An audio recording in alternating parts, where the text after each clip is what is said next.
રાજકોટમાં ફરી એકવાર ભૂમાફિયાઓ સક્રિય થઈ ચૂક્યા છે। યોગીનગર વિસ્તારમાં જમીન પચાવી પાડ્યાની ફરિયાદ નોંધાઈ છે। બોગસ દસ્તાવેજ કરી કરોડોનો પ્લોટ પચાવી પાડ્યાનો આરોપ છે। જમીન માલિકના વારસદારો મીડિયા સામે આવ્યા હતા। પોલીસ કલેક્ટર અને ગૃહ વિભાગને પણ તેમણે ફરિયાદ કરી છે। ફરિયાદ કરવા છતાં કોઈ કાર્યવાહી થઈ નથી। આજી ડેમ પોલીસના તપાસ અધિકારી સામે પણ તેમણે ગંભીર આરોપ લગાવ્યા। વિભાગો પ્રત્યે પોલીસ મીઠી લાગણી રાખે છે તેવા પણ આક્ષેપ લગાવ્યા। વહીવટ વિના કાર્યવાહી થતી નથી તેવી પણ ફરિયાદ છે। પ્લોટ ધારકના વારસદાર જાગૃત શાહે આ આરોપ લગાવ્યા। અર્જન રામ કેશવાલા સહિતનાએ કૌભાંડ આચર્યાની ફરિયાદ નોંધાવી છે।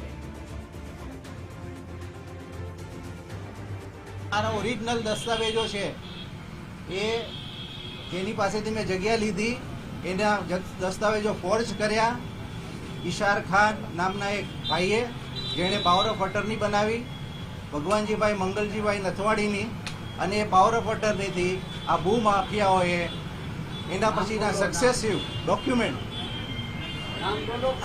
જે રામજીભાઈ અને અર્જણભાઈ જે આ ભૂમાફિયા છે એમણે આના પછીના સક્સેસિવ ડોક્યુમેન્ટ બનાવ્યા, અને આખી સિગ્નેચર અને ડોક્યુમેન્ટ કઈ રીતે ફોર્જ થાય છે એનો આ યુનિક નમૂનો છે। આ બધી વસ્તુ પોલીસ એડમિનિસ્ટ્રેશન સામે રાખવા છતાં બી પોલીસ એડમિનિસ્ટ્રેશન ઇગ્નોરન્ટ છે, એક્શન લેવા માંગતું નથી। અને આપણે જ્યારે પૂછીએ છીએ તો કહે છે કે તપાસ ચાલુ છે, તપાસનો સ્ટેજ શું છે ખબર નથી।